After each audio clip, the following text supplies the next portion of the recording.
हाय, मैं pastor Michael योराशा हूँ और मैं आपको दावत देता हूँ कि आप इस चैनल को लाइक करें, शेयर करें और सब्सक्राइब करें और नोटिफिकेशन के बटन को दोबारा ना भूलें ताकि आपको हमारी आने वाली अपडेट मिलती रहे।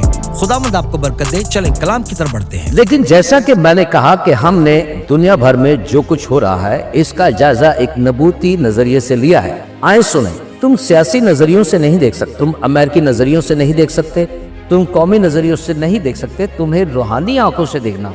और जब हम सूरत-ए-हाल और इंतशार को देखते हैं तो हमें अपने आप से एक सवाल करना चाहिए। सवाल ये नहीं कि दुनिया में क्या हो रहा है, बल्कि हमें ये देखना होगा कलाम में क्या हो रहा है। हमें वक्त का तयन इंतखाबात से नहीं करना।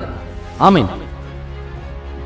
इस हफ्ते हम मखसूस तफसील पर तवज्जो देंगे, एक मखसूस आखिरी जमाने की जंग पर, जिसे जंग याजूज माजूज कहा जाता है। ये हिस्कियल के बाब 38 और 39 में पाई जाती है। अगर आप चाहे तो अपनी बाइबल में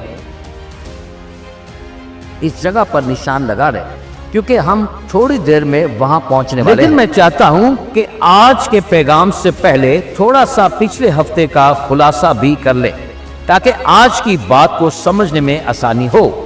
यीशु ने हमें आखिरी जमाने के अलामात में से एक ये बताई कि जंगें होंगी और जंगों की अफवाहें होंगी। मत्ती 2025 के मुताबिक दुनिया भर में इस वक्त 110 से ज्यादा मुसल्लह झड़पें और जंगें जारी हैं। इनमें से अक्सर के बारे में हम सुनते भी नहीं, लेकिन दुनिया के हर कोने में कहीं ना कहीं कशीदगी जारी है। और ये सब कुछ ओलिवर डिस्कोर्स का हिस्सा है। और हम कुछ आयात पढ़ेंगे जिसमें यीशु ने इन बातों का जिक्र किया है। तो निकाले मत्ती 24 बाब और उसकी 4 से 8 आयत तक। यीशु ने जवाब में उनसे कहा, खबरदार, देखो तुम्हें कोई गुमराह ना कर दे।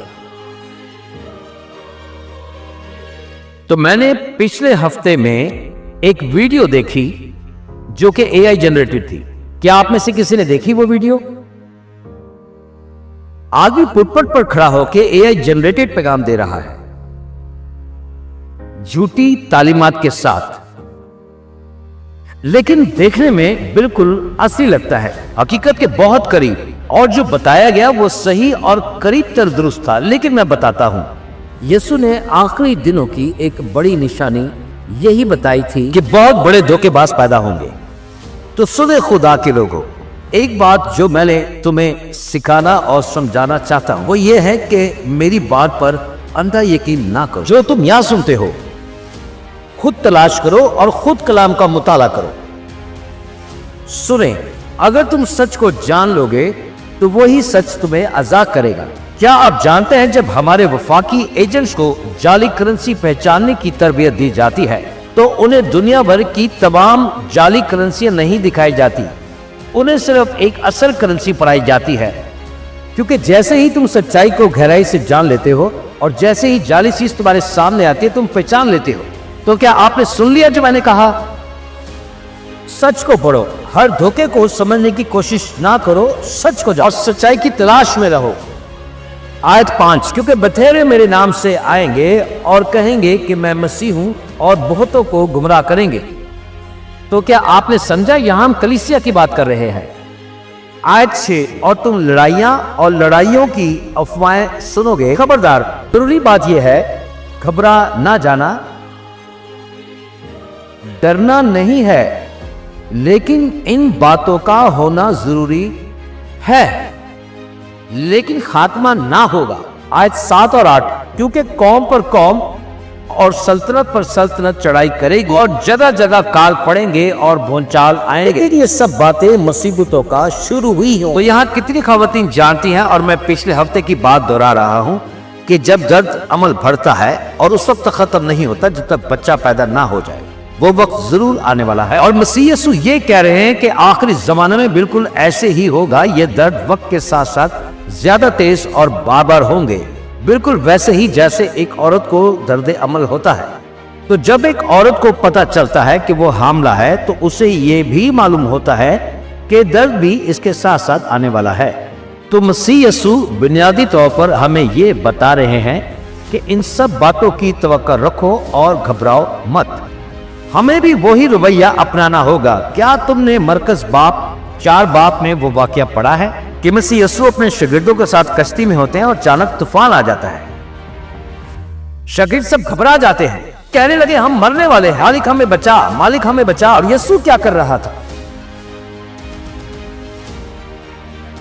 نہ کہ یسوع صرف سو رہا تھا، بلکہ بائبل کہتی ہے کہ وہ تکیے پر سو رہا تھا۔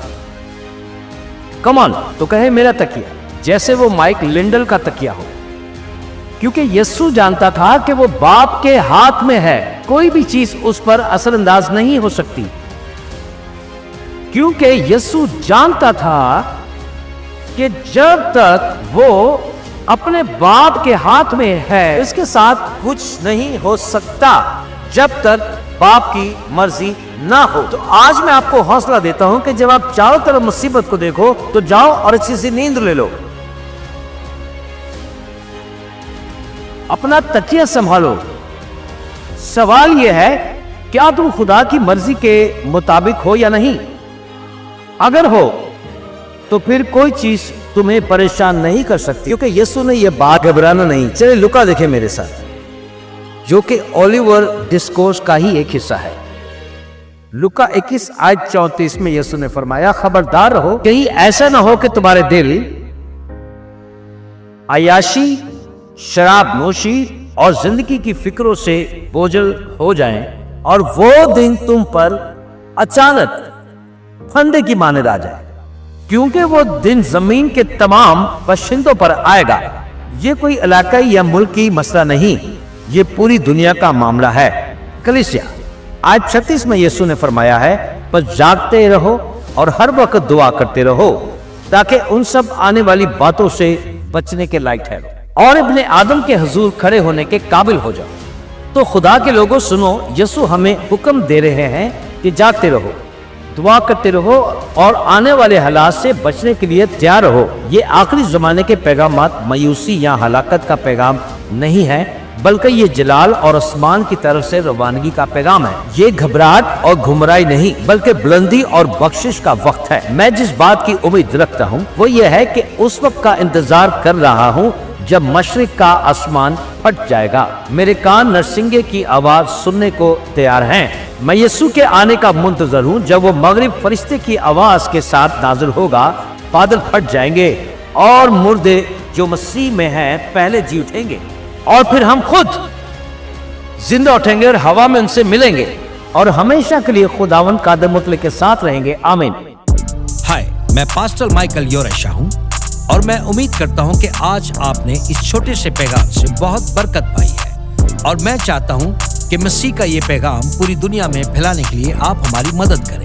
اس چینل کو لائک کریں، شیئر کریں، سبسکرائب کریں اور نوٹیفیکیشن کے بٹن کو پریس کرنا نہ بھولیں۔ اور آخر میں گزارش کروں گا کہ یہ کلام آپ اپنے دوستوں اور خاندان کے ساتھ بانٹنا نہ بھولیں۔ یسوع جلد آ رہا ہے۔ آمین۔